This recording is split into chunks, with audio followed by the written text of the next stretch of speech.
Hello, listeners and viewers, and welcome to another Who Corner to Corner podcast. My name is Paul, and I'm here with my good chum, Mr. Jeff, on the other side of the screen. How are you, Jeff, old chum? I'm good, thanks. How are you tonight? Yes. Yeah, I'm good. I'm all fired up. I'm all fired up with my scarf, which I don't have because it's too big, and my jelly babies. Yes, indeed, ladies and gentlemen. Perm my hair for tonight, yes, but I haven't. That's amazing. Yeah. You just totally ruined my introduction there, but I'll crack on. I thought you were queuing me up to contribute. No, I was queuing myself up, mate. I don't care about you. I was queuing up my own greatness. That's what I do. So I'm just messing with you, man. Just messing with you, innit? You know what I'm saying? Right. Anyway, so yes, grab onto your jelly babies, ladies and gentlemen, because we are going to be spending a whole hour or so looking at the wonderful era of Tom Baker's Doctor, the Fourth Doctor. Yay! So many fans of the Fourth Doctor out there. I think we put some social media stuff out, didn't we, Jeff? We put some tweets out. We put some Facebook stuff out there, just inviting a few comments from various fans to see what their favourite Tom Baker stories were, what their special memories were, and we got quite a few. We did, responses, didn't we? Well, the reason we decided we decided to do this was it was Tom's birthday. It's not just random. It's not random. No, it's there's a reason. Thought behind all of this. So it was Tom's birthday, and did you say he was 89? 89. God bless him. And Sir Tom. Sir Tom, and in many ways, and for a lot of people, Tom, I think, is the defining image of the Doctor, isn't he? Is the iconic certainly, Doctor. Yep. From Classic Who, and I don't mean this to sound a bit morbid, but whenever I see Tom Baker trending on Twitter, I have a I slightly soil myself with fear and wonder what's going on. I have to immediately check it. What a lovely image that is, Jeff. You know, the evacuation of your bowels in fear of Tom Baker passing. I know I'm not the only one who. Well, I don't know if they feel that way, but I don't know if anybody has such an extreme physical reaction to just the fear of that news, let alone the actual news.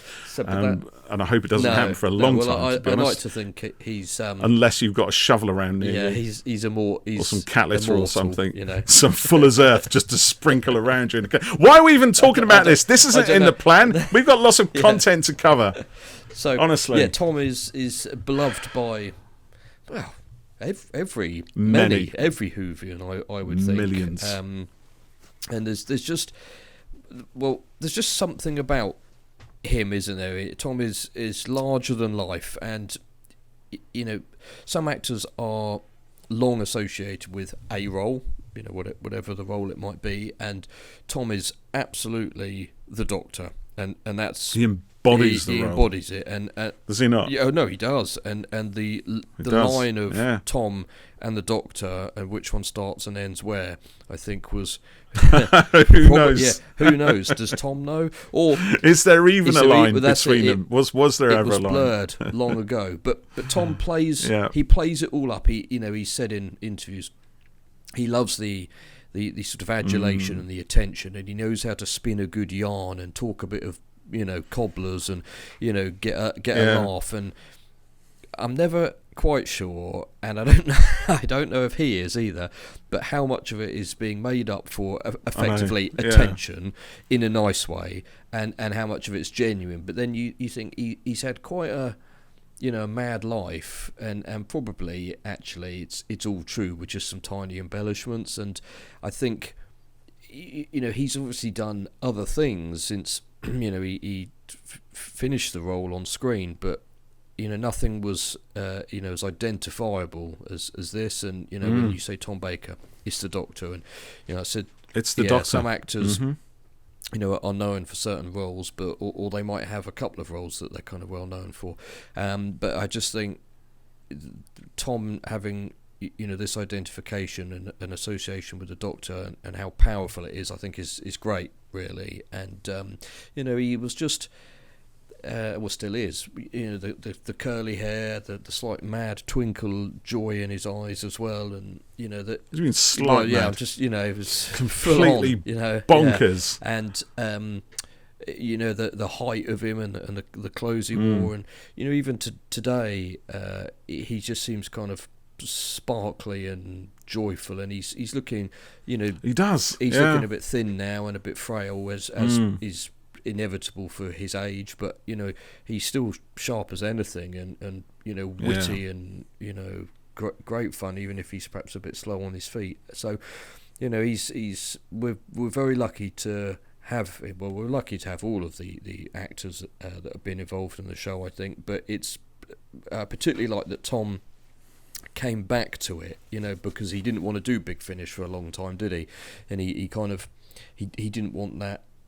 I don't know. He didn't really want to kind of go back to it all, did he? And I think it was quite painful for him actually leaving something that he'd been so close to for so many years. And I think it was a point in his life, wasn't it? Mostly through his 40s, I think, because he was quite late. That he was part of it. Relatively old, kind of in actor terms, when he got the part. It's a bit like Clooney. Clooney was pushing 40, I think, when he got his ER job. Or maybe not quite 40, but certainly, but later than you'd usually kind of become a big name. And same with Tom. And there's that famous story that he was working on a builder's yard or something when he went for the audition, and had to tell him, I'm leaving, I'm going to go and be Doctor Who, and I don't think they believed him. And he went and did the photo shoot, and then went back to work shoveling bricks or something. Is it true? With all his pals. When he's living out of a bedsit, I think, living off somebody's floor at the time. Have you read his autobiography? It's a cracker. Someone commented tonight actually about how good it was, and I asked them, because maybe last year or the year before, there was a listing for another biography on Amazon, and which looked to be a new one, and then it's right. Well, a new Tom Baker, a new one, autobiography, and it seemed to vanish and hasn't come out. So I don't know whether that was. Did it even exist? Well, is that the one that they meant, or was there another one? So no, I haven't read it, but I'd like to. It's very worthwhile. It's a good. I read most of it in one day when I was walking. I decided to do myself a walk from one side of London to the other, and it nearly killed me. But I spent the whole day doing it, and it was one of those things. And I had Tom Baker's autobiography with me, and I'd read most of it already. But the last few chapters, I kind of, when I stopped to have a coffee or something to eat, or just to basically stop myself from collapsing into a pub on the floor, I'll just read a few chapters of the autobiography, and it's one of those moments where it was almost like a life moment in a weird sort of way. I'll always remember getting to the O2 Arena, which was then the Millennium Dome, as they were building it, and it's this really silent kind of part of London. It was kind of weird with Tom Baker's autobiography in my hand, and I think the last chapter I actually read pretty much as I was kind of walking, just as I finished this journey, and it was weird. That's just a personal thing. People, I don't expect anybody to sort of think that's worthy content, but there it is. It's out there. I'll always remember that walk that's reading good. Tom Baker's auto at the same time. Very strange. So we put some polls out there, didn't we? Or we put a. Sorry. Go on. I went to the Doctor Who 50th celebration that was at the Excel. I did go there. Excel, and it was on the Saturday. It was a 3-day event, and on the Saturday it was the only day that Tom was appearing. And so they had 3 talks during the day. So one of them was with Matt, Jenna, and Moffat. I think it was just the 3 of them. Then there was one with Peter, Colin, Sylve, maybe Paul McGann, and Tom. On Saturday. Yeah. And then the other talk was with Danny Hargreaves doing some effects and blowing up a Sideman and stuff like that. Yeah. And they introduced all the doctors, and they came out, and then Tom was announced. I think he came last. I can't really remember. But anyway, the place went nuts for him, and he came out, and I think he had a suit on and his walking stick, and he came out, and he slowly saunters across the stage, lapping it up. And he went and sat down on the arm of the sofa. And all the others were sitting on it, and there was just he obviously loved being there. And I don't know whether the others were a bit like, "Oh, come on, put the spotlight back on us." But it was great that he did it. And there's a really great photo of those classic Doctors and Matt all together. That was taken on the day, which was really nice. He was absolutely fantastic. When they'd ask him a question, he'd pause dramatically, before make answering, sure everybody's listening. You know, and he knew how to work it all, and so that was great. I felt very lucky to have seen him there. And then that evening I went to the cinema to watch Day of the Doctor. I could have stayed at the Excel for it, but it was all a bit unclear about what time it was going to be on and when, and if they were going to be doing it. So I ended up booking to go see it at cinema, which was fine, and it was full of other Whovians as well. But the bit when Matt is in the gallery and you see the white hair come into shot, you know, you people cheered. They knew straight away that it was him. There was a big gasp, intake of air in the cinema when I watched it. I was like, just this respect, this almost reverential kind of. And also it's it's nice that as the years have gone on, he obviously still has that, but it's gone to the other Doctors as well. You know, when the other classics turned up in Power of the Doctor. You know, I think that was the other classics. Quite a big moment. You know, as well. So the other classics. we put out some stuff on. Yes, on we the did. Socials, didn't we? So I'm we going to pass did. it back to you. Oh, thanks, mate. Yeah, cheers. No, yeah. That means I've got to open up a web page and stuff. All right, so we kind of put some stuff out there. What I did was because we did a poll, didn't we, on Twitter? I've got that here. But on the you've got that there, yes. Well, we'll do that in a second. So I just wanted to have a look at the Facebook because we told our new building followers on Facebook that we were doing a Fourth Doctor special, and if anybody had any special memories to kind of share with them, there's quite a few which came in actually. Matt Albert has put one of my first TV memories was watching Robot, which is Tom's first adventure. He says I was only 3. Oh bless, he's older than me then, so that's good. Remember feeling very upset with the robot's demise. Obviously at 3 years old we all side with the robots. Ed Kilbane says he's always been partial to the Mask of Mandragora, the Talons of Wen-Chai, and the Hand of Fear. We've got who's this? Andy Kalakana, who says so many great moments. One I'll choose is from The Ark in Space. You're getting better, Harry. Am I really? Entirely my influence, of course. You mustn't take any of the credit. So there you go. It's a nice little change. There's quite a few of those. So I think another one from Stanislav Stanley Migra, who quotes from Robot, actually, that moment where the new Doctor is kind of skipping with Harry Sullivan. It's just brilliant. And the both of them, they're still skipping, and they manage to deliver their lines. It's great. I mean, that is as much of a mission statement for the Fourth Doctor as anything. And there's part of it which Stanislav quotes here, which is, Mother, I feel sick. Send for a doctor. Quick. And you imagine Tom's eyes just going there. They're almost face to face. Ian Marter and Tom Baker. They must have rehearsed that endlessly to get it looking so good on screen. But a lot of special memories from our FB chums. There's been a few people on Twitter as well who've shared, not specifically about Tom, I must say, because we also did a tweet to say what was your first episode of Doctor Who, but one chap, I can't find it at the moment, but we'll cover this on another episode, I'm sure. But one chap, if you're out there, chap, dial in, say hi chap. But there's one chap. Literally, what you're saying, Jeff, is we had one response to the tweet, and you can't remember the name or the handle of whoever did it. Actually, there was quite a lot of responses. It's dropped down the list. He said that he remembered watching the very first episodes sitting on his dad's knee in the living room, and I thought it was obviously such a strong memory that it kind of burnt into his mind like that. And then someone else said that they remember being called in from the garden on a Saturday to come in and watch this show that Dad thought that they'd like, and I thought it was, it was lovely, really. The idea, that these guys when they were kids, the dads wanted to share that with them and call them in, and they remembered it so strongly, and here they are 60 years later. Still fans of it, which I thought was brilliant. That's brilliant. So my dad used to turn it off when it came on, so I never had that, sadly. Doctor Who was always a thing I would watch on my own, and actually with Tom Baker stories at the time in the 70s, I didn't really see that many of them. I think, as I've said on the podcast before, they were always around. It was always around. It's just part of the landscape of growing up.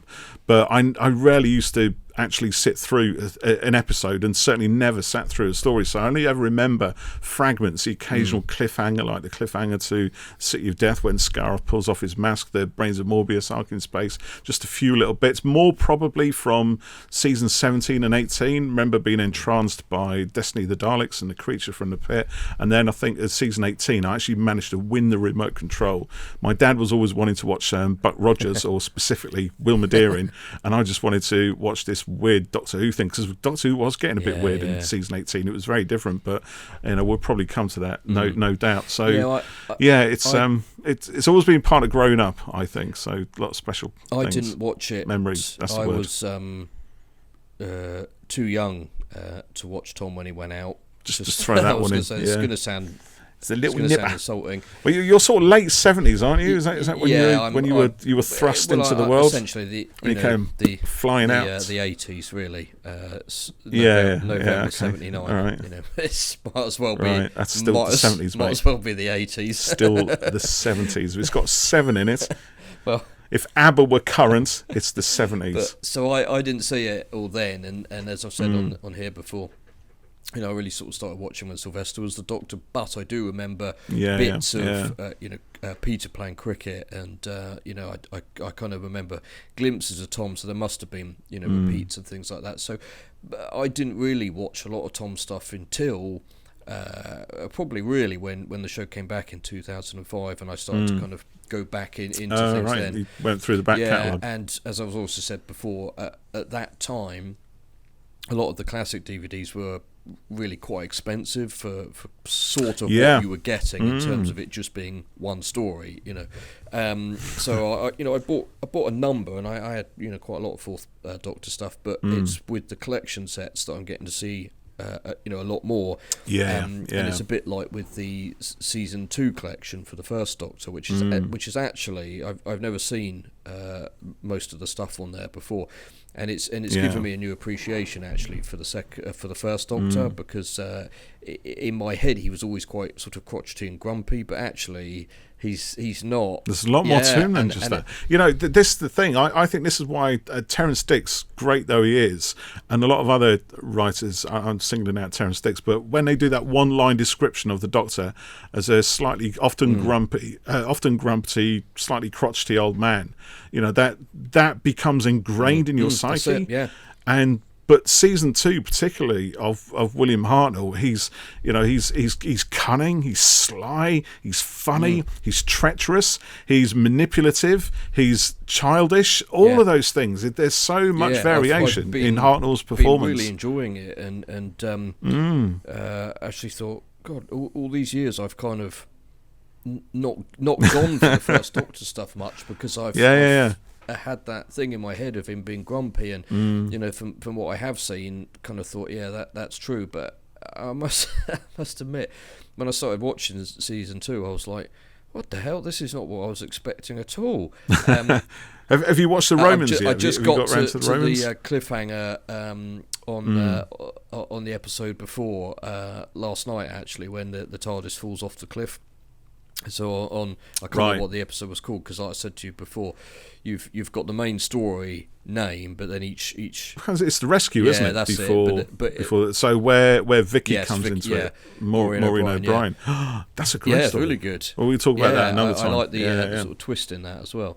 But it's quite dark. It is really dark when you think about it. So I'm really enjoying it all. But yes, my original point was getting to see Tom episodes. For the first time, and fine if you want to gatekeep it, whatever. Not you, but anyone, but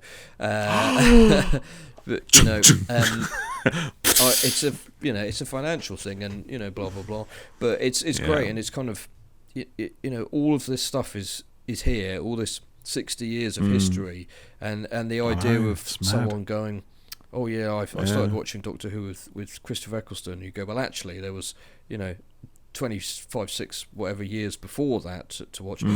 Wow, there's a whole universe of it. There's a whole world just waiting for people to discover. I like that I'm still discovering new classic Who in this day and age. So I really enjoy Tom's stuff, and I have quite a leaning towards the sort of this won't surprise anyone who knows us, but the kind of gothic horror stuff that they do, and we'll probably talk a bit more about the Big Finish stuff later. But they've done a lot of spookies with him and horror tinged stuff, which I really like, and that's probably the time when Mary Whitehouse was getting very upset by it all.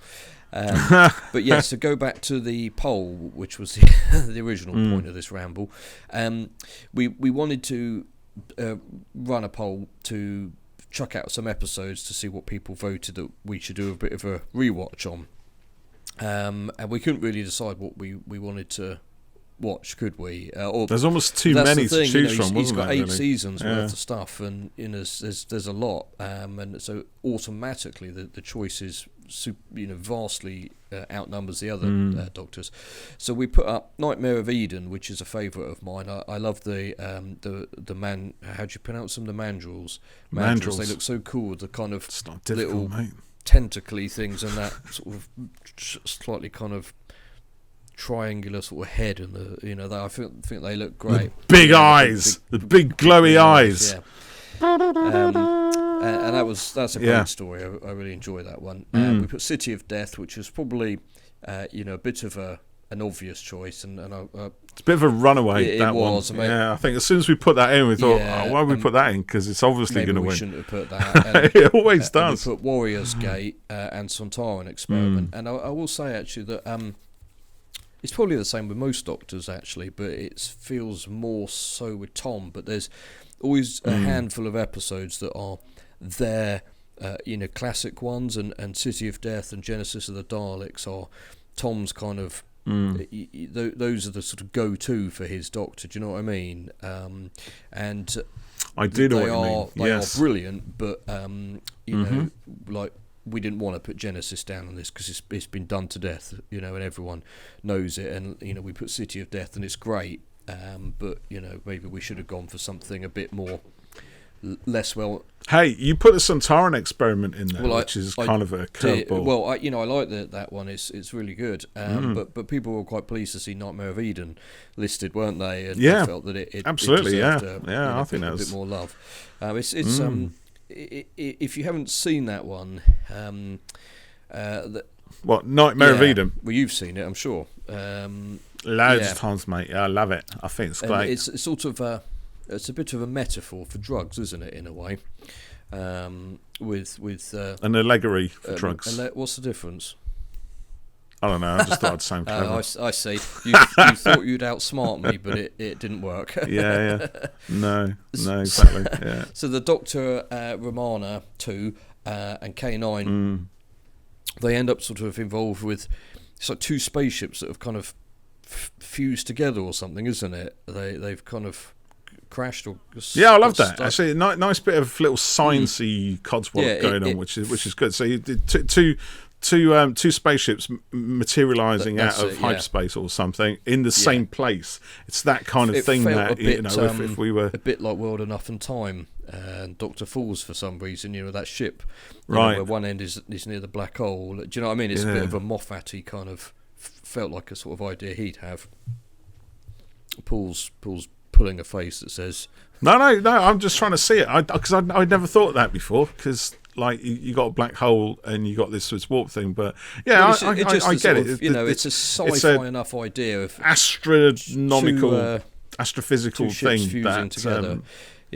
It's a neat idea. Yeah, so that's the conceit, isn't it? Is that the Doctor and Romana have to kind of work to free the ships, and it's created areas of instability where the 2 ships are kind of still trying to coexist, where they sort of touch each other, and within those areas of instability, just to kind of make things worse, is this electronic zoo that somebody's kind of brought with them onto one of the spaceships. They lie about it, don't they, and say that it's kind of they say there's no danger, there's no possible danger that anything can escape from this thing.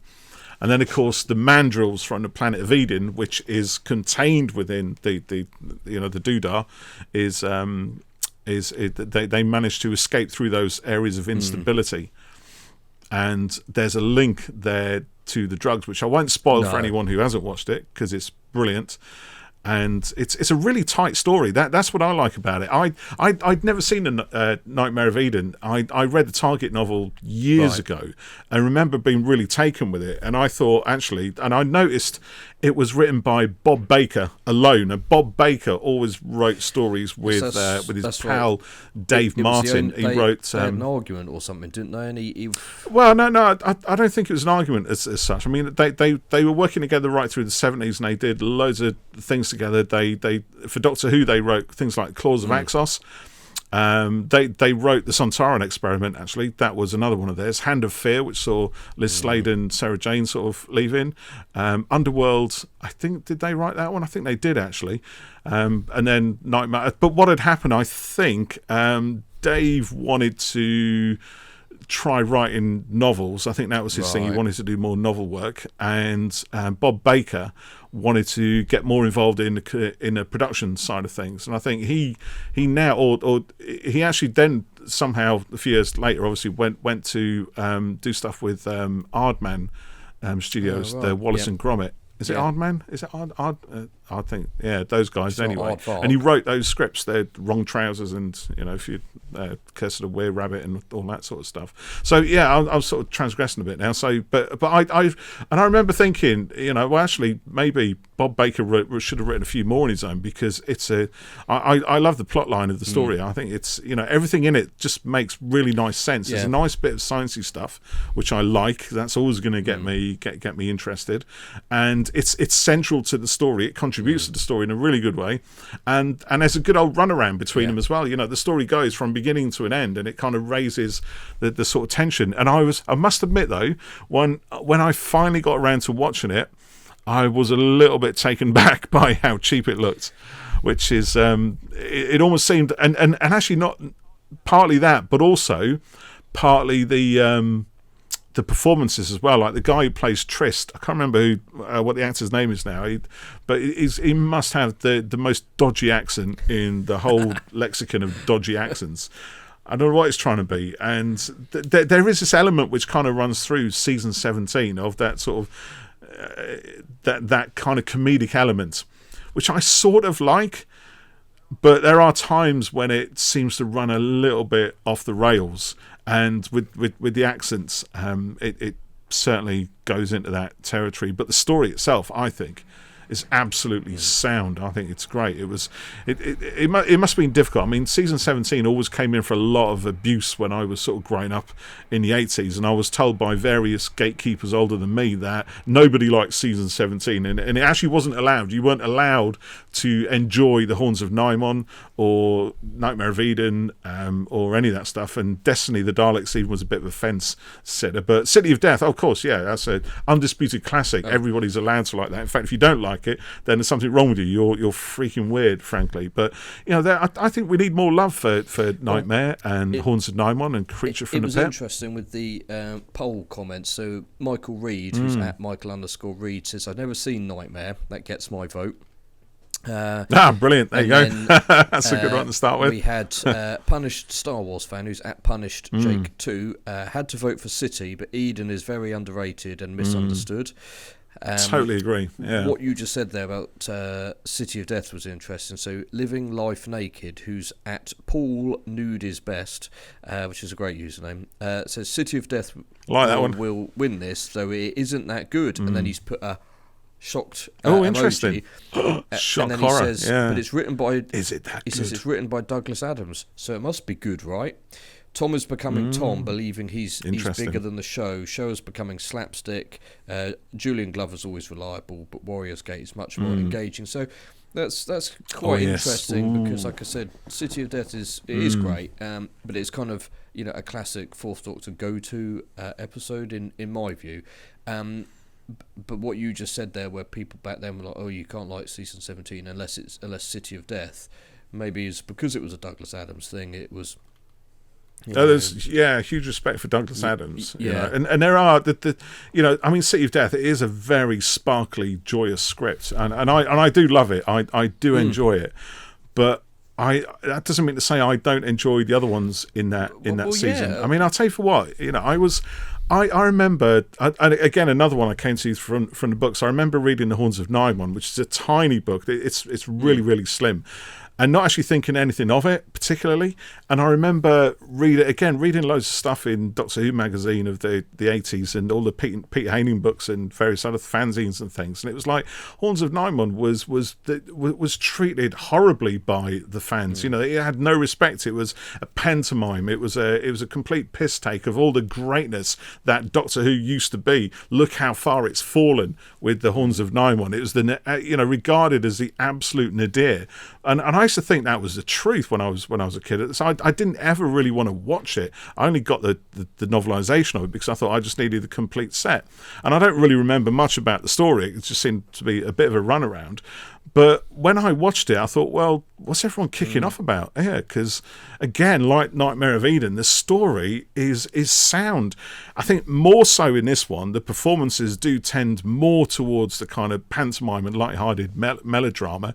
There's also, almost like a conspiracy in the production to make certain things as ridiculous as possible. There's a weird noise the TARDIS gives off, and they pile all the weird noises on, so there's springs going boing, boing, and boo, and whizzes and bangs and flashes, and it goes on and a bit, and the Doctor just kind of pulls a face and goes, well, that wasn't meant to happen, or something like that, or that's odd, something, whatever it is. They are playing it for laughs, but there's nothing wrong, I think, with the story. I think I saw an interview in the season 17 collection box set with Anthony Reid, who was the script editor of the previous season, the Key to Time season, and he'd written The Horns of Nimon, and he kind of says, look, I didn't actually write it like that. It's my story. Those are my words, but something's happened in the process. They're playing it for laughs, and it's like, well, actually, they are, but only in certain ways. They're not. I always thought it would be one of those stories where it was just completely given in to the comedy, but it hasn't. It still retains a kind of seriousness and a sort of darkness.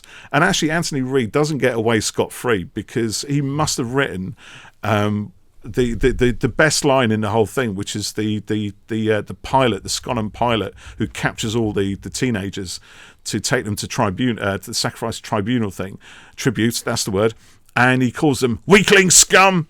It's like every chance he gets, he's just got to point a gun at them and go, weakling scum, ha! As if to just say that's what you are, which I love. It is OTT, there's no doubt. It is ridiculous, but the story, like Nightmare, I think is bob on. Just want to bring up a couple of other tweets here. Yes. I was just saying about some people's view on City of Death, and this is one of the things that I like about Who. You can have really varying opinions, but as long as you respect each other, then it's absolutely fine. So Andy Parkinson, who... That doesn't always happen, though, does it? It doesn't, no. I don't know why we think that. Sometimes we can get very, very passionate about our opinions and mistake them for facts in the heat of the moment. Anyway, continue, yes. Mistake for facts? They are facts. Andy... My opinion is a fact. It's a fact that my opinion is a fact. And if your opinion of my opinion of being a fact is wrong, then I'm afraid you are wrong. And that's an objective fact. And if your opinion of that differs, then you are quite wrong. I told you I don't have time to edit this one. Me neither. No, let's crack on. What you got? So Andy Parkinson, who's at Caffrey71, says City of Death is the best story in the whole of Doctor Who. So naturally it wins my vote. But fact. But Nightmare of Eden and Warriors Gate are both wonderful. And then Braden Smith, who's at Braden Smith, says City of Death is my favourite classic Who serial. But then Matt Stanhope, who's at Matt Stanhope 17, says City of Death is too obvious. My money would be on Warriors Gate with the Sontaran Experiment as a close second. So says Mike Baldock, who's at Vote Mike Baldock, said Warriors because City is so good it's been talked about to death. So it's and the 47th Hour says I really have a soft spot for Nightmare of Eden. So it's quite nice that that. I think it's heartwarming to see that, to be honest. So if you're listening and you haven't checked out Nightmare of Eden, go do it. It's great. Yeah. So City of Death, what do you reckon? Do you like it? Yeah. Is it one of your faves? It's brilliant. You've talked before about your nightmare when Scarth's real face is and the face reveal and he's got a sort of green spaghetti head, and it's great. I love that they were on location there in Paris, and Tom and it's quite joyous, isn't it? There's a really nice feel to it, and the Dudley Simpson's music, I think, is brilliant. It's a really good one, and the ship is kind of a big ball on legs, isn't it? In it, and it sort of pulls up like a big spidery crab thing and lifts off, and do you know now just the Jaggeroth spaceship. It just suddenly reminds me of the I think it's the Omni Droid in the first Incredibles film. I wonder if it was a deliberate homage to my gosh, that is such a long time since I saw that. I cannot even remember what it looks like. Omni Droid. I don't know why you've just turned into Gretchen Wiener and try and make fetch happen there. Is that what it is? Maybe. It's 'cause it's getting late, mate. That's why. Look, the light has disappeared. Everything's getting very dark because it's now midnight. It's not that late. Yeah, no, it's not midnight. So tell me, what would be your top 3 Fourth Doctor episodes? Ooh, I didn't know you were going to ask that. Normally we plan these things, listener, and he suddenly comes out with it. Whilst you think... No, I know. Okay, I can answer it straight away. You don't need to give me time to think, mate. I'm on the ball, innit? Yeah, that's what I am. Well, I'll tell you what, my favourite... no, Warrior's Gate would definitely be in there, I'll tell you. But, to be honest, it varies from time to time, because I love the high concept-ish kind of idea of Warrior's Gate, combined with the sort of the attempts to depict a gritty kind of spaceship in the style of alien movies and stuff like that. And I love the fact that Paul Joyce got so wankered on the whole thing and so behind and so fractious with, you know what I mean? And the whole thing kind of almost fell apart, that he was actually fired. Or was he fired? No, it was Alan Bromley on Nightmare of Eden who was fired. He was fired for half an hour and then had to come back, and Graham Harper kind of helped him finish off, and John Nathan Turner got in there as well, and it was just, but what they result, and I think Stephen Gallagher, who wrote it, has had issues with saying, no, it's not my script, I didn't write that, that's not what I wrote, because it wasn't really, it's Paul Joyce and Graham, was it Graham? No, I was going to say Graham Williams, but it couldn't have been Graham Williams.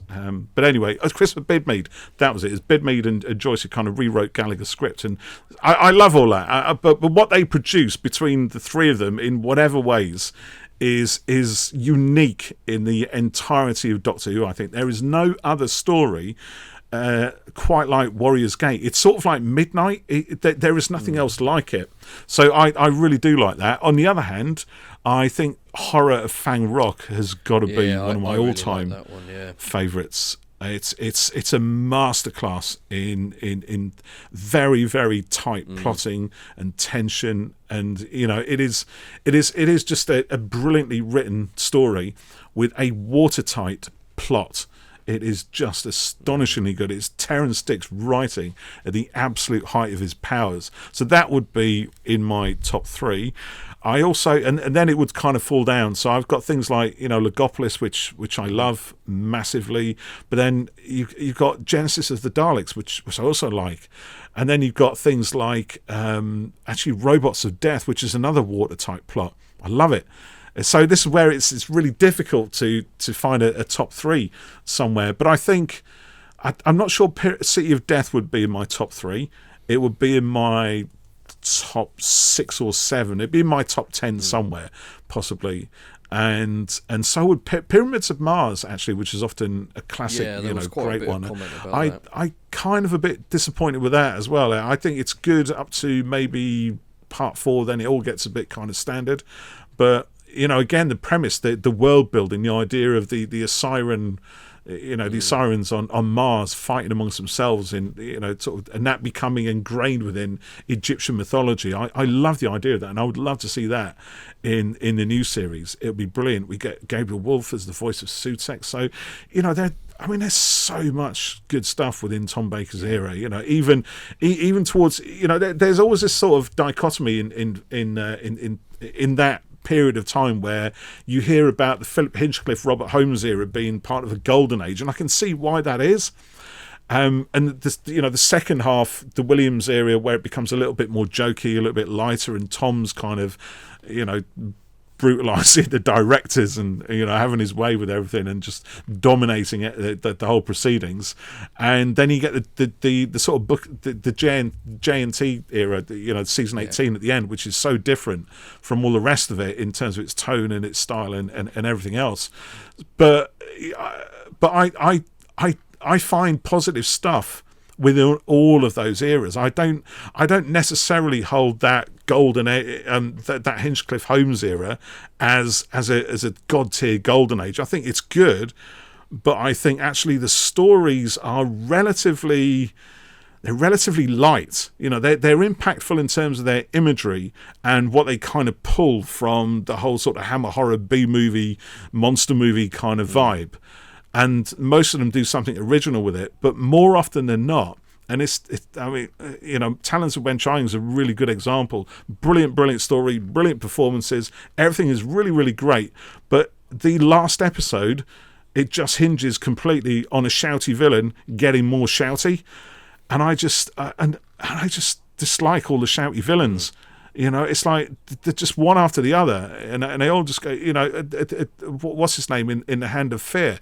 Brilliant. When I forget his name, Eldrad, right? Brilliant when he's a woman. In the first 3 episodes, as soon as he turns into a bloke, he turns into Stephen Thorne, who played a shouty Omega in The Three Doctors, becomes a shouty Eldrad in The Hand of Fear, and that last episode again is just loads and loads of shouting, and it just annoys me. But that's of its era, and I think later on in the Graham Williams era, things became a little bit more varied. The stories didn't so much hinge on shouty villains. We had a bit more variety.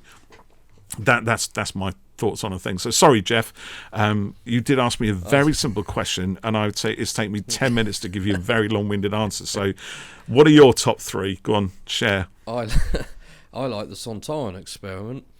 Yay! I like Horror of Fang Rock. Yeah. I also really enjoyed The Hand of Fear. And did I think it got a bit shouty? Yeah, it probably was a bit more interesting. Totally. When she shouty. was sort of diamondy, cone-headed sort of. Female Eldrad. Zool type of thing. Oh yeah, looks a bit like that. Zool. I like Nightmare of Eden as well. And so you mentioned more than 3 now already, haven't you? Yeah. It's difficult, isn't it? Yeah, I haven't seen everything. I will admit that, but out of the ones I've seen, which is obviously all of the collection sets, but I have got others on DVD as well that I've watched as well, but I can't remember them off the top of my head. But I must say I've listened to a fair bit of Tom's audio stuff on Big Finish as well. There you have me at a disadvantage, sir. But I will also say, as we've said on here before, the Big Finish library is ever growing and ever expanding, which is really the same thing as growing, I suppose. And it does get difficult to keep up with it and just to sort of pay for it all, really. So when I first started listening to Big Finish stuff, which was probably about 8 many years ago. It's when I was a boy, wasn't it? It's when it was. When I was a little nipper, a Big Finish ain't even started. It's when I started listening to him back in the day. That's sorry, mate, I'm just buying you time there. Go on, go with it. It was probably about 8 years ago, actually. 8 years, man and boy.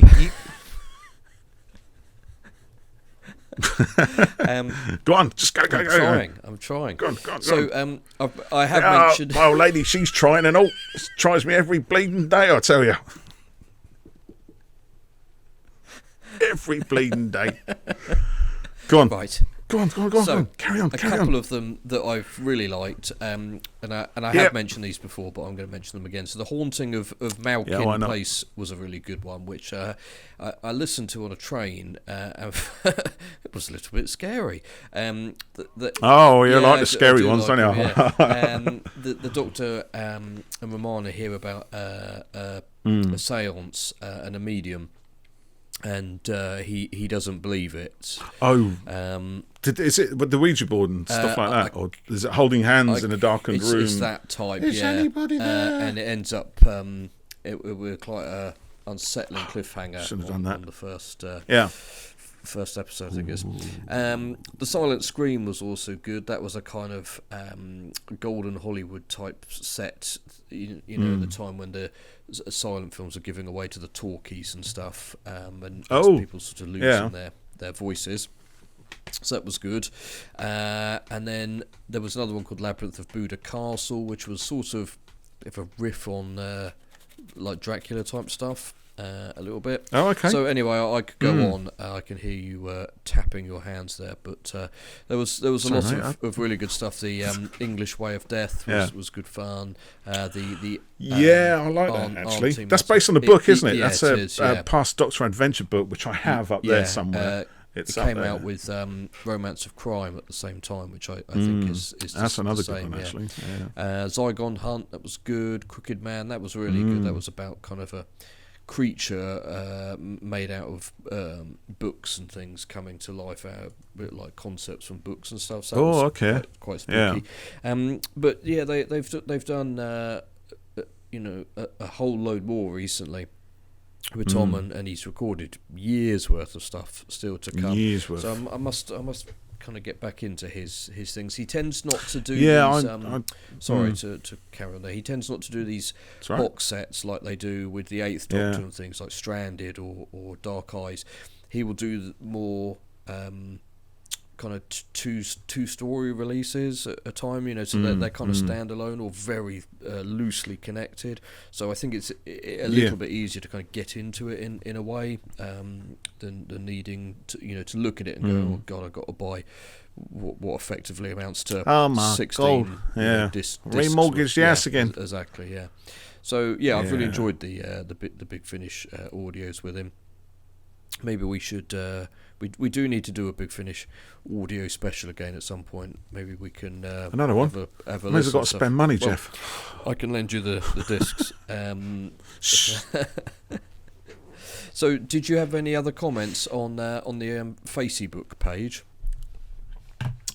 We do, yes. There's a really good one here actually from John Cole, who says, I was born the year Tom took over, so I don't remember the first few years, but I would have seen many stories with my parents as there were not as many channels to choose from back then. This is true. We only had 3. I guess. The first story I remember watching is Keeper of Traken, the Rotting Master. Always stuck out in my mind for better or worse. Favourite stories are Robots of Death, Pyramids of Mars, but will pretty much watch any Fourth Doctor episodes. He embodies the Doctor as the definitive version as far as I'm concerned. Sure, I say the 5th is my Doctor, but that's because by then I was old enough to understand it. But I'll always put Tom at the top of the list. I think that sort of reflects in a way what you were saying about Tom being the iconic silhouette of the Doctor. You still see it for a generation. In other things now. You know, The Simpsons often, well, not often, but have on occasion had a kind of Fourth Doctor looking kind of Doctor character in it, you know, with the hat and the scarf and things. And I was watching, what's it called, The Midnight Club or something? It was on Netflix, and it was supposed to be supposed to have the most jump scares ever in a series. So I thought, I'll give this a go, see what this is like. And it got to the point where it wasn't even scary. It was just absolutely ridiculous, probably on purpose. But one of the characters in it, he dressed like Tom's Doctor for Halloween. Someone said, "Oh, what you dressed like?" He said, "I'm Doctor Who." And then I think maybe it was that same show or one of the other ones by.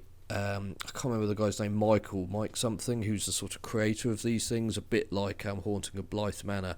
I think it might have been Midnight Club or one of the other ones. They had a Doctor Who pinball machine in it. Yeah. I thought, he must like him. It seems too kind of deliberate. You know, if you're listening to this, Paul's pulling a confused face at this point. He's got no idea what I'm talking about. No, that's quite right, Jeff. Of course I do. I know everything. That's all right, mate. You're allowed to run off a bit if you can let me run off. Yeah, I'm more than happy to oblige for you to do the same, my friend. I'll just keep mine. On topic. Though I think that's the difference. Yeah, well, it was related. It was talking about the. Of course, it was. Yeah. Pop culture prevalence. When I listen back to the recording, I'll pick it out and go, yeah. That's what it was. And I missed it when he actually told me about it. And you'll see what I'm talking about. Life's too short. Oh dear. No, do you know what I mean? The Fourth Doctor's era is. Do you know what?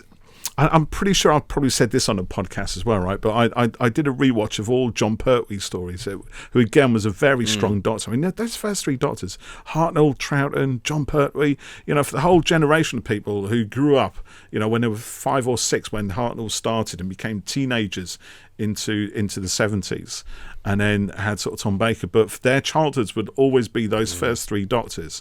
And when you watch them, you can kind of see why. And I did that whole thing where I watched all of Hartnell's, and then I watched all of Troughton's, and then I watched all of Pertwee's. I didn't do it all in one go, but there's a bit of time in between. But after I did Pertwee's, and I got to the end of it, I felt genuinely gutted that he was regenerating. And when Tom Baker took over the first few moments of Robot, that story, the giant robot, and starts being an absolute buffoon, disappearing at the TARDIS, coming back out dressed as a Pierrot, as a Viking, and God knows what else. And it's just, I just remember thinking, and this is the thing, right? Because I only watched this relatively recently, so it's not like Tom Baker being the Doctor is a surprise, but because I spent so much time with the Third Doctor, who was, who ended in such an emotional moment, to have it almost like ripped away and replaced by this guy acting a literal clown.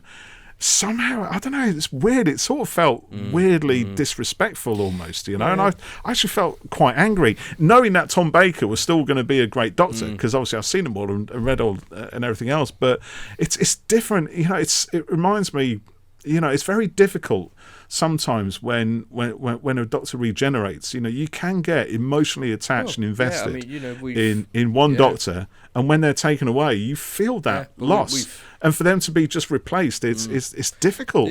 And that was the first time I'd really seen it. Sorry, mate. I just wanted to, that was the first time I'd really experienced that. No, but you're right. And also, I think, even looking at it now, John's Doctor is so kind of, suave is such an overused word, but he's so kind of confident and self-assured, and they all are really, but Tom's Doctor is kind of bonkers really, and probably a deliberate difference to what came before with John. But it's quite a jarring change, and I'd say like the modern Doctors, there's probably not been that big a kind of tonal shift in them, except maybe with Capaldi, because he was really grumpy to start with, but possibly even that was sort of fairly, it wasn't as big as kind of 3 to 4, it was kind of tempered towards the end, wasn't it? I think. But it is difficult when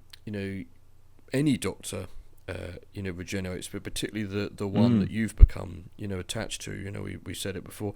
I found it was really difficult when Jodie regenerated recently, and it still doesn't sort of, obviously I know that it's happened, but it didn't make it any easier that it's finished. And I think if you were a big fan of Tom's Doctor, and he'd regenerated, and that was it, he was kind of done with the show, if you were still following the show and he came back for Big Finish, it must have been wonderful. It was a bit really like Chris Eccleston coming back. That was sort of not expected to ever happen in any capacity, and then he did, and I must admit, when they announced that, I thought, that is fantastic, to quote the Doctor. But do you know what I mean? You do get attached to the I love all the Doctors, but there's some that have a favourite connection, and when they go, it's a weird thing, isn't it? I don't think any other show kind of quite does anything like this, and but they do get to live on eventually. Talking of endings, then, so what do you think of Tom Baker's finale then, Logopolis, and that maybe that whole kind of build up? Have you seen it? Have you watched it? I have, and phew. Because he's up on the. That could have gone very differently. He's up on top of the. It's like on a the telescope, the Pharos. Yeah, it's I was going to say it's got a name, isn't it? I can't remember. And he's with the Master, isn't he? Fighting the Master, and I remember thinking there's some really early green screen stuff in there, or developed from the Third Doctor's era. Yeah, I enjoyed that one as well.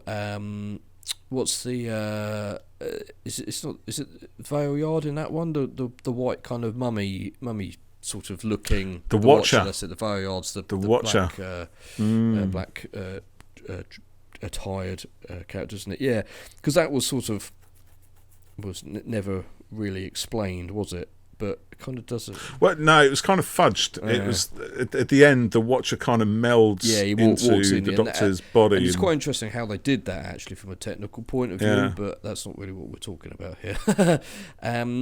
It's all right. Yeah, we can talk technical stuff. I wonder. He kind of sinks into his head with this green star coming out, and.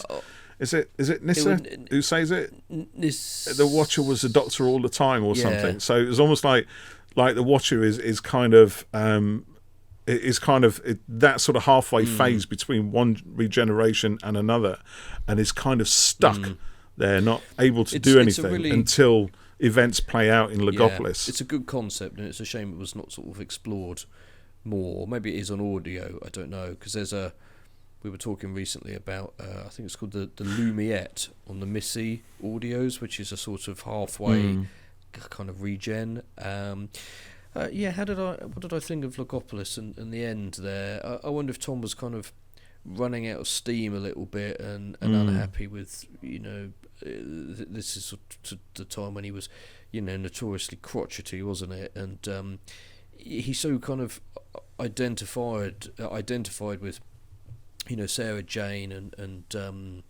Leela and Romana, but then when he's got Adric and Nyssa and that, a bunch of young kids, it was I know it didn't last for long, but it was a bit odd, and they are definitely the Fifth Doctor's fam. So that was a bit strange. It was kind of like.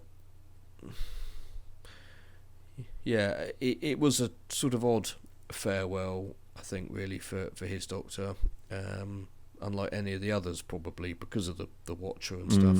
And I think I probably would have found it more engaging if he'd been with Leela or, something like that. Right. So if Romana had stayed to the end, so to speak, and like with Matt Smith's regen, it was effective with Clara, but they hadn't been together that long. But then when Amy turned up in dream form or whatever, suddenly it becomes more powerful, and the same with Capaldi. When he sees Clara on the battlefield, and even though, is it the glass robot thing doing it? I can't really remember now, but it makes it more powerful. Oh yeah, it's in Twice Upon a Time. She's not there at the exact point of regeneration, but he sees that process leading to it. Makes it a bit more, But again, you see, with and I think this actually started with Tom Baker's regeneration, that kind of revisiting of companions. And in the modern series, they're actually there in some sort of form, rather than taking clips from some of their old stories and then mixing them into a special effect to revolve around his head. But that's when it started, my friend, right there, because as the Fourth Doctor is dying, he sees all his companions, Sarah Jane, Harry Sullivan, Leela's there, Romana 1, Romana 2, all saying little words to him. Completely forgot about that. Yeah. There you go. And his enemies as well, they coming in. Daleks, Doctor, die. Davros, die. Doctor, and the Master going, die. No, actually. See, that's the Fifth Doctor's regeneration. Die, Doctor, die. And don't die, Doctor. But Adric, but you're dead. But it was still. But again, they did it again in the Fifth Doctor. But also, I think, I'm going to have to rewatch it again. I feel like I need to. We get the Crispy Master coming into the Fourth Doctor's regeneration. Hey, Doctor! Peter Pratt with the big golf ball eyes. Crispy pancake. Crispy.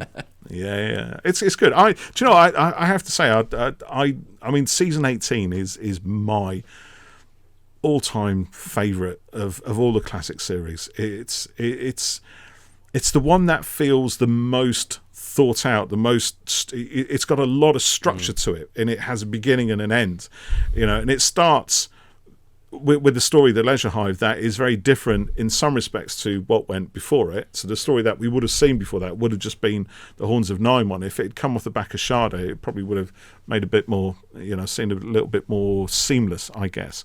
But already there's a big stylistic difference in The Leisure Hive, but the story itself is actually quite traditional. It's a David Fisher story, and he's already written for a few stories previous, so he's a good one to sort of continue on. But then we get an increasing number of new voices come through. So we get Meglos, written by different people. I can't remember now, Fleming and somebody like that. And then we get a Terrance Dicks story in there as well. So State of Decay, which is a script that would have been in season 15, I think, and it was written for that, but it was postponed because there was already a vampire story on. So by the time that story actually came to be written, it was 1980, and it became State of Decay. But with Chris Bidmead's kind of additions and adaptions to it, which throws a bit of sort of sociological science into the thing, and there is a big foreshadowing. There's this looming shadow throughout. Each story in season 18 plays with the idea of the Doctor sort of dying or getting old or something. The Leisure Hive has him aged in the tachyon generator machine, so he comes out looking like Leonardo da Vinci for a couple of episodes. So again, it's playing with the idea that the Doctor is going to change, he's going to die, he's going to get old or something. In Meglos, you have the doppelganger thing. So again, he spends a lot of time as a walking cactus. And and so on, and so there's always something in each story that kind of plays with the idea of the Doctor changing, and then but then towards the end of that, we get the Master also changing as well. So we have the Master's own, not quite regeneration. He inhabits the body of Nissa's dad, Tremas, which has exactly the same letters as Master, but in a weirdly different order, which is just amazing, really. It's such a coincidence.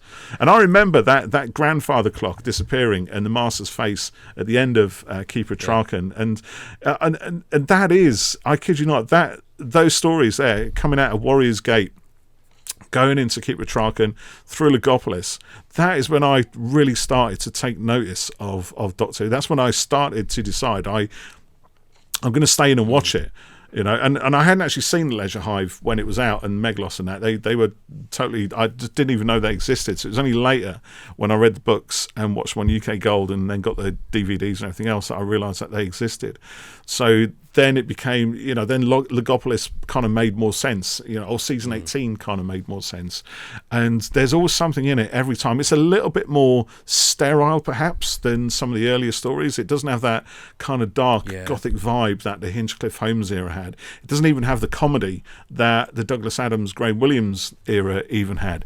But it is quintessential Fourth Doctor. And the Doctor inhabits these stories like a brooding, almost menacing figure at times, and Tom Baker was quite ill, I think, through a lot of that, and he was quite, again, and you're right, I don't think he did get on with John Nathan Turner so much, and saw all these young people coming in and changing ideas, getting rid of the humour, putting in more science, which is just as implausible as the other signs. But I think Chris Bidmead made efforts with his writers to give it some plausibility, to make sure it added and benefited the story, and to make sure that there were narrative threads, almost like a story arc, going through from beginning to end. So and I love it, and I think actually Logopolis is kind of a catastrophic story in terms of the universe actually is going to finish. The Master does something stupid and it does trigger the collapse of the universe. He wants to take over the universe and everything else, and has his great speech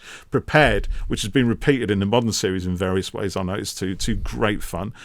Peoples of the universe, please attend, and all that. But he does end up destroying the universe, and it's brilliant. And the thing is, it works because there's a rationale for it.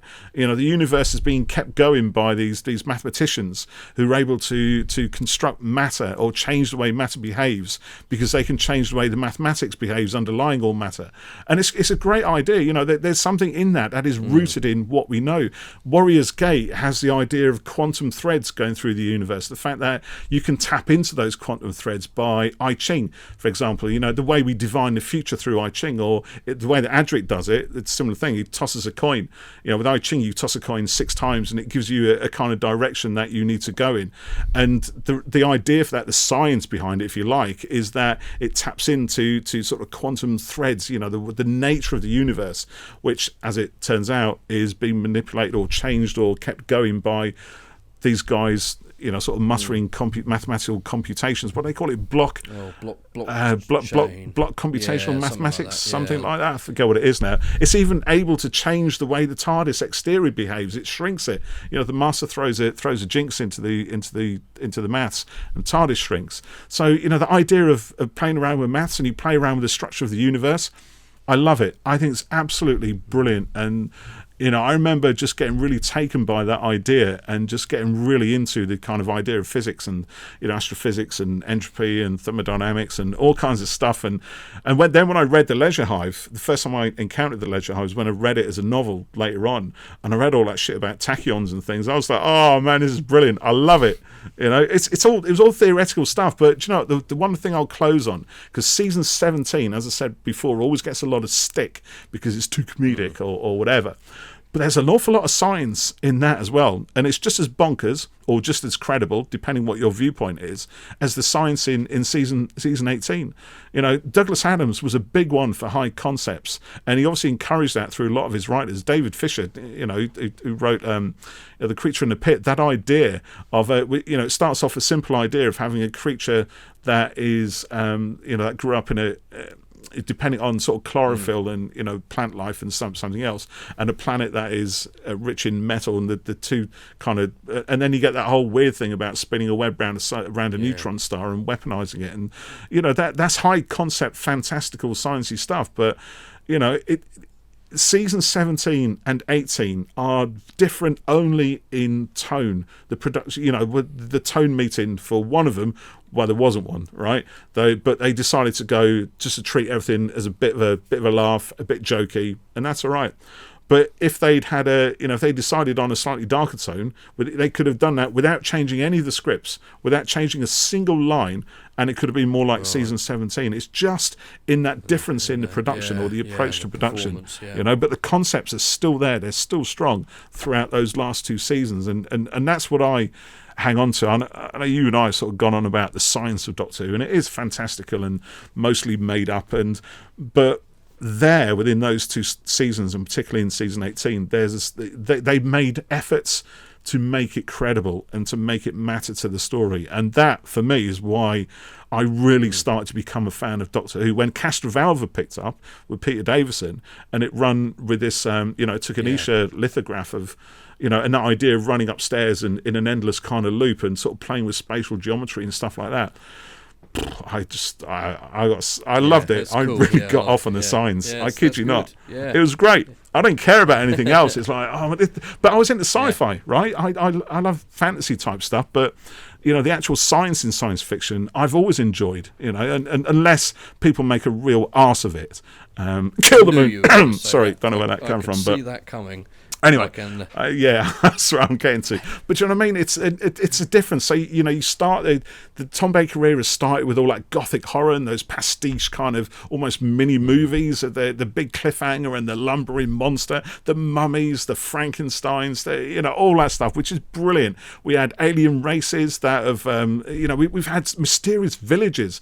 The Zygons in the Loch Ness Monster story, and again with the Terra Nation story, the android invasion, where things don't seem to be quite right in an English town, and you know, there is so much variation, but you know, there's something for everybody in there. I think it's a bit like you know, in theme anyway, but you know, like Marvel stuff. You know, when we've had our podcast for that, you know, someone might like a World War II things, so they like Captain America stuff, or the spy thrillers that they evolved into, or the kind of Norse god fantasy thing of Thor, which is completely different. But then you might not like Moon Knight. The sort of horror aspect of it might not appeal, but that's part of it. It's this stuff that can appeal to everyone. There should be something for everyone, and with Who, every era has its own different feel to it, and certainly within Tom's, lots of kind you mini eras. It goes through different stages within itself, doesn't it? I like the kind of gothic horror ones, and you like the more kind of science heavy over fiction. But it doesn't mean to say that one is necessarily better than the other. It's just this is just what I prefer, and that's what you prefer, and they're as good as each other, and they're great, and it's great that we have these stories to go back and enjoy time again, and more, it's more Fourth Doctor stuff, and there's more all the time. Which is great. Well, this has been a lot of fun talking about Tom and his Doctor tonight. Maybe we could have just carried on doing this. Maybe we can start talking about an entire era to put it into an hour or so of audio time doesn't quite seem to do it justice. But I think we've covered most. Well, maybe we can look at the other Doctors in time. Do an overview. Do a sort of a little retrospective. Retrospective. I like that. That's a good word. It's got lots of syllables. We should definitely do that. Will it fit on a thumbnail? Makes us look clever then. Because we've got some more Third Doctor stuff coming out soon on the collection, haven't we? So that came out today, didn't it? It was announced at 3:03. Pre-ordered that. So or 3:33. Yeah, 3:03. And then he had the other one at 3:33. The normal type one at 3:33. 3:33. So very much looking forward to that. So perhaps that's something we can do throughout the year, retrospectives. We'll do that. Well, nice one, Jeff. Well, thank you for listening, everyone, and watching if you're doing YouTube, that on, if you're watching us, YouTubby, as my son calls it. Does he? Oh, that's so sweet. YouTubby. YouTubby. Dad, are we watching YouTubby tonight? So he doesn't speak like that, does he? He's not American, no. No. You didn't steal a child from the United States. No, I certainly did not do that. And if anybody says he did, he didn't. Ever. That wasn't him. That was somebody else. Shh. Right. Anyway, before we get ourselves banged up in prison, and then there's the more podcast. So. Yeah, that'd be awful. We could do it from inside jail. That'd be amazing, wouldn't it? If they'd allow it. Right. They wouldn't. Right. Thank you, everyone, and we will see you next time on Who Corner to Corner podcast. See you next time. Bye for now.